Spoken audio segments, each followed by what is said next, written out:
Alright everyone, so what I'm going to be doing here is unboxing this filter.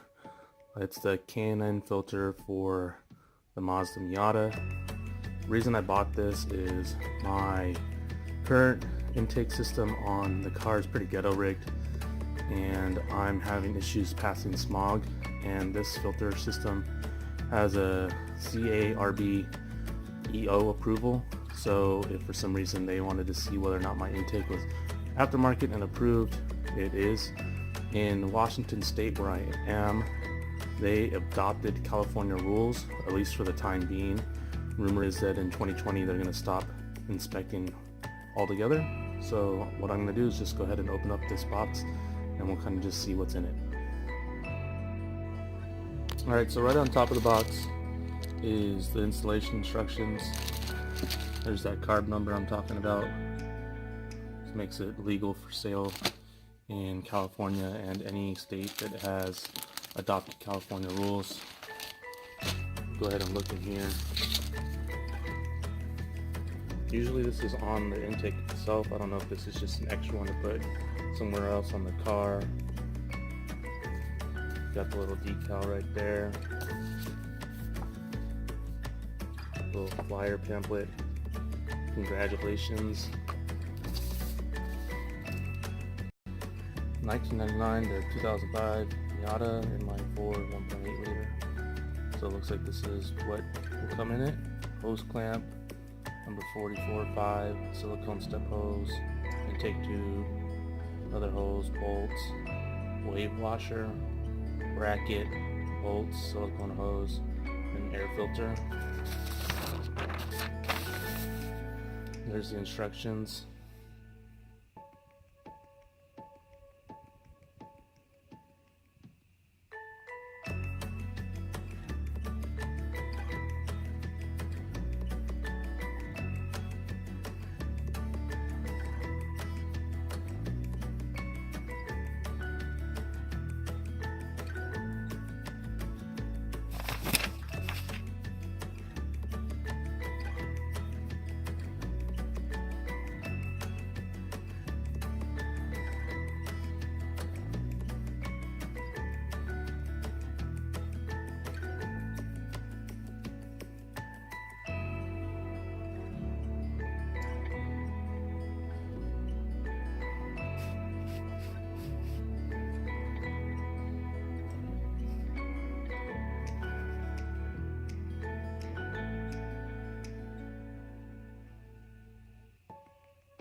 So honestly, pretty straightforward instructions. The only thing that I'm worried about, like I said, my intake that I have is pretty shady. I'm pretty sure I don't have this tube right here, so I might have to get some hose to make that tube, or some silicone hose to make that tube, rubber, silicone, something. But let's go ahead and keep looking what's in the box. Paper, packaging, paper. Alright, so here's the hose clamps. Pretty normal generic hose clamps. Bracket to hold it in place. Alright, what else we got going on? Everything is crisscrossed. Alright, here's the silicone hoses, the step up, step down silicone hoses. Usually these are shiny. These ones kind of have like a fabric-y feel to them. Alright. And then here's the actual tube itself. See, there it is, it's on there. So I don't know if that's just an extra one, or maybe if that one's not visible for some reason, you have the option to put the other one in there.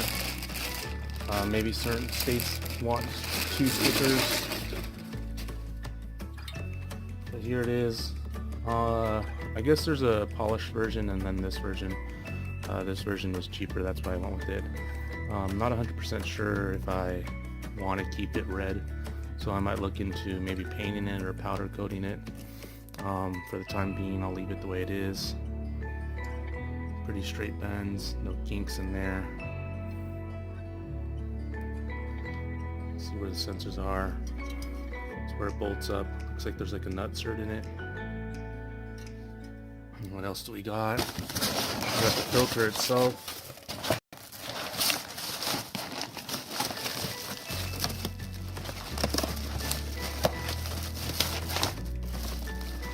Alright, here's the filter. Pretty large air filter element. See if there's anything else in the box. Nope, that is pretty much it. So this portion right here is going to go to the throttle body. Looks like that's what one of these hoses are for. And then the next part would be like another hose right here. Mass airflow sensor will hook up right here. Everything will go on, and then the Z bracket will connect from down below, and that's how it goes on. Like I said, the main reason I'm doing this is I can't pass smog, and I'm hoping that this, if it gets inspected, will help. And then we'll go ahead and install this in the next portion of the video. Alright, so like I said, kind of ghetto rigged. You can see the filter here that I loosened up because your temperature sensor or intake temperature sensor was in there. Whatever that sensor is, honestly. And then this is what hooks up to the NAF sensor. This tube, I did have it. I think I took it off my other car. It goes there, and then we just got to disconnect that. So that's what I'm doing right now. I'm going to take all that apart so I can put the rest on. Alright guys, I'm going to step through how I installed it. But here it is. First thing is you have this silicone tube. It's smaller on the throttle body side and larger on the intake tube side, so I slid that on, slid the intake tube on. Next thing, I did have this hose. I took it off my other Miata parts car. I forgot that I did that, but it's on there. It kind of just pushes on. There's no clamp or anything like that, but it's pretty long. I don't see it coming off. The next part was the sensor, the temperature sensor. I'm just pulling it out so you guys can see. Pretty much you install this little black sleeve right here, and then this thing will just push on. Then you go to your next silicone tube. It doesn't step down, it's straight through. You add this to your pipe, and then you add this to your mass airflow sensor. Clicks into place right there. Then you attach the filter. One thing that I'm kind of worried about with the filter is it does touch right there.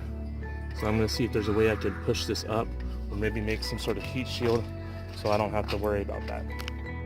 Alright, the engine's running. You can hear the air just sucking through there.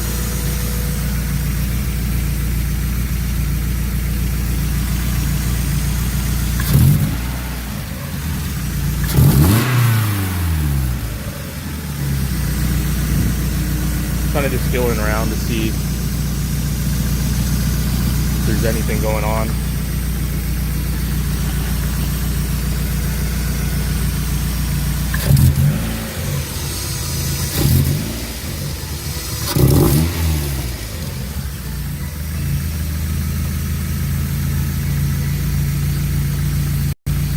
Alright, so everything seems fine. I'm going to drop the hood, drive around the block real quick.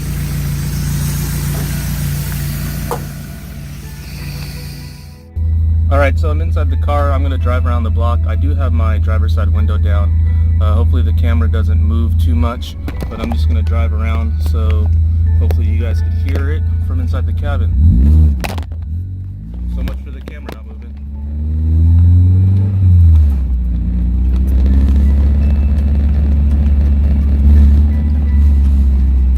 So as far as sound goes, I already had a very similar intake, so I'm not really noticing anything different.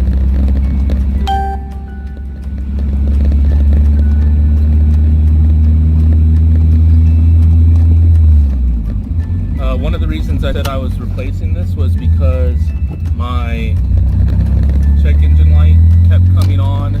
That's what kept me from passing smog.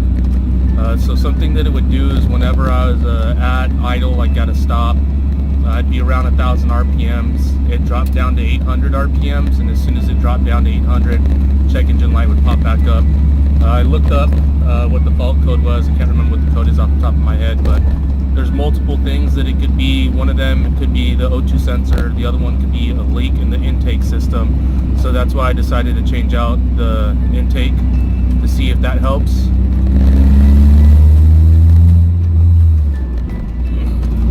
That buzzing that you might have heard in the background is my soft top. It's just kind of buzzing against itself.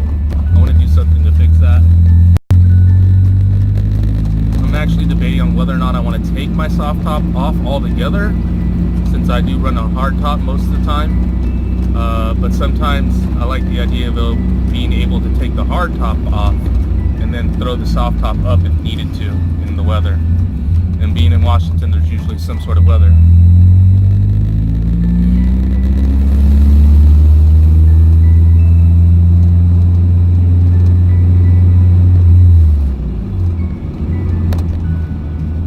So far it drives as expected. Like I said, I don't really notice a difference in sound, but that's because I was already running an open element style filter. Here I go again. Sorry.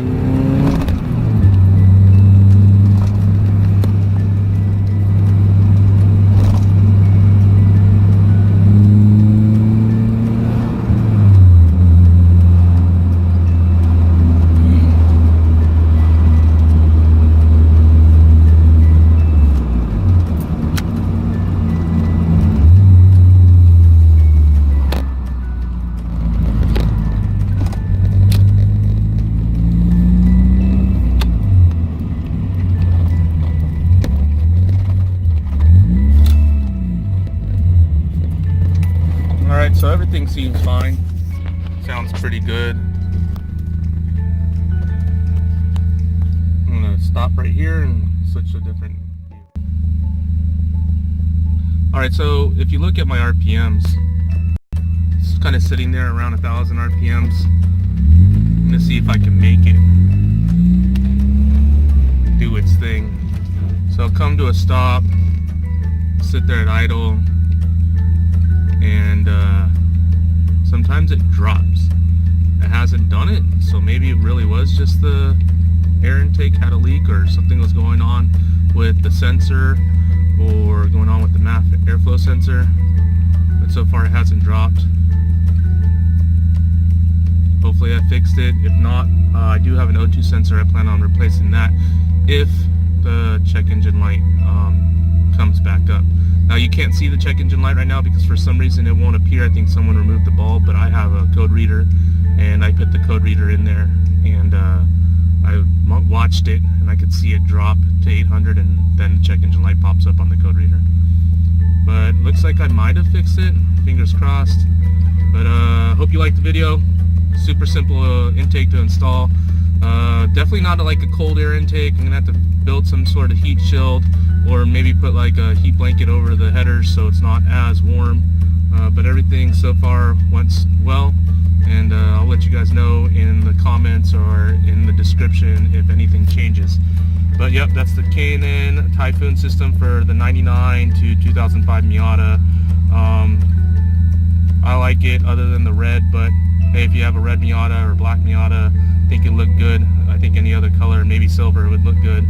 But our greens and our blues and our Merlots, I don't know if that red really works with it. Make sure you guys hit that subscribe button. Make sure you hit the like. See you guys next time. Thank you.